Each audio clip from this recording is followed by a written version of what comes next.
The Pat Kenny Show on News Talk. With Mater Private Network. During current restrictions, don't ignore your health concerns. Our expert team is ready to help. Parents have been urged not to send their children to school if they show any symptom of the Delta COVID variant. Teachers' unions have advised their members to watch out for any student presenting with the symptom listed on the Department of Education's latest COVID-19 response plan for schools. But with symptoms like headache, stuffy nose and fatigue now being included, will that cause a major headache for parents and particularly parents of young children? We're joined by the General Secretary of the INTO, John Boyle. John, good morning. Good morning, Pat. So what advice are you giving to your members? Yeah, I suppose, Pat, really it's difficult maybe for people to understand how challenging it has been to keep COVID-19 out of schools, particularly primary, with the largest classes in Europe and very little social distancing.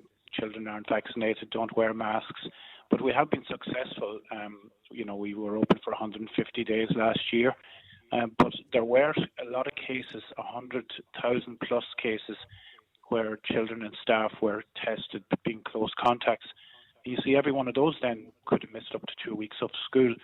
So the big game changer, as Jacinta Ardern said during the week, is the Delta variant, and the government have changed their game plan around it. So they have advised schools that there are new symptoms now related to Delta.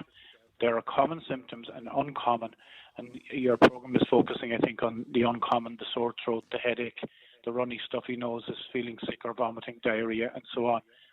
The government's response plan for keeping schools open... No, the common symptoms, though, are just as... Hang on, John. The common symptoms, which we will also focus on, a fever, a high temperature, a new cough, any kind of cough, not just dry, shortness of breath or breathing difficulties. That's understandable, by the way. Loss of change in your sense of smell or taste. That means you can't smell or taste anything, or things smell or taste different to normal. Then there's fatigue and aches and pains. Now, that covers pretty much every childhood ailment. It's a very long list, isn't it?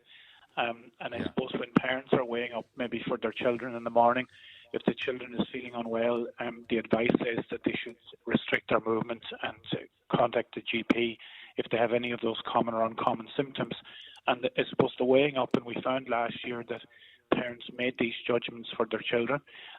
Those 100,000 kids who were off school when schools were fully open, I suppose they weren't too happy about that, nor would their parents who are trying to get to work. So the Delta has definitely changed things. But I think we've been successful, and if people adhere to the government advice, I think we'll have a successful year this year again. OK, but what are you telling your members about maybe having to do an amateur diagnosis in the classroom? Well, actually, I suppose, first of all, teachers are teachers. They're not medical people. But if they spot something, what have you told them if they spot something? If they suspect that a child, if the child is sniffling all the time, sneezing, and sneezing, of course, will certainly spread if that child has it. But another text here, my daughter suffers badly with hay fever most of the year. I'll never be able to send her to school at this rate. So what is your instruction to your teaching staff when they're in the classroom and they are suspicious that someone might have one of these symptoms? Yeah, well, I suppose we're just basically adhering to the government's instructions to the staff. No, but what are your instructions? Like, what are you saying to your members? They need your help. They want to know what to do. If they ring us, Pat, and they do ring in great numbers, particularly the pregnant staff who are in early pregnancy at the moment and who have been forced into school without a vaccine. But when they ring us, we say there's a COVID-19 response plan for your school. It's the same response plan, really, the same template for every one of the 3,200 primary and special schools. And you have a legal and a responsibility to society to adhere to that plan. So each teacher, I suppose, in the case where a child develops symptoms during the school day, there's usually a phone call made to the home to advise the parents that the child has developed those symptoms, and the child is then brought to the school's isolation room and awaits the parents coming to collect the child. So there's no change in that from last year. I understand, by the way, I understand the situation you're in is much more difficult than the ASTI because everyone in a secondary school is over 12 and therefore could get a vaccination if their parents decided that it was okay. But in your case, there is no permission yet to vaccinate younger children So that is the problem that you have, that there is no alternative but to send people home. I suppose, in secondary school, fairness, kids who are doubly vaccinated in secondary school, who are fully vaccinated, if they're a close contact, don't have to be sent home. That's under the rule. That's the case, yes. And if government and the health advisors recommend vaccination for smaller children, I suppose some parents will have some concerns about that, but that's a matter for themselves and their families. There's no decision on that as of yet anywhere in the world, as far as I understand. But yeah, there is a particular difficulty in primary with, as I said, the largest classes in Europe and not as much social distancing. And like, as a former principal and teacher myself, I mean, I know well that junior infants, senior infants very often have runny noses, stuffy noses.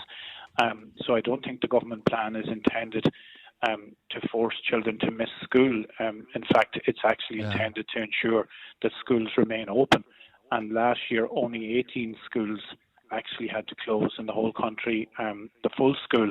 But of course, there were 100,000 people who had to go off for maybe up to 2 weeks.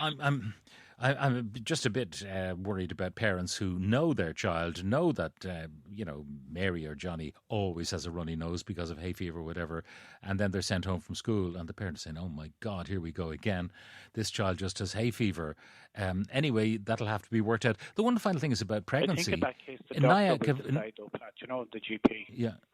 Yeah, but like if you have a runny nose from hay fever, you'll have it all the time. You could be sent home again, back again, home again, back again.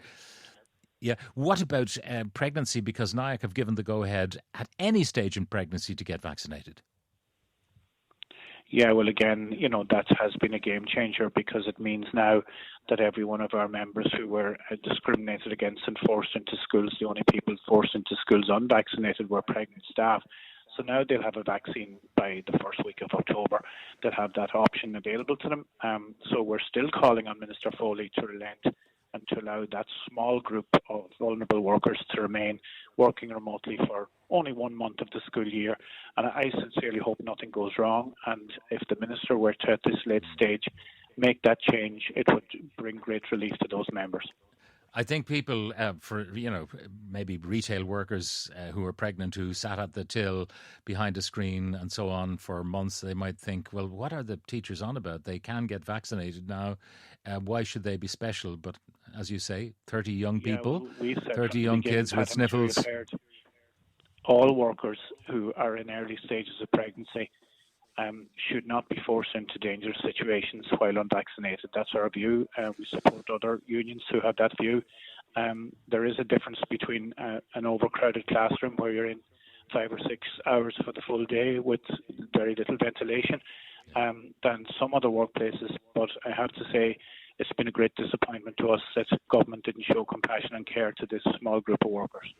All right, John, thank you very much for joining us. John Boyle, General Secretary of the INTO.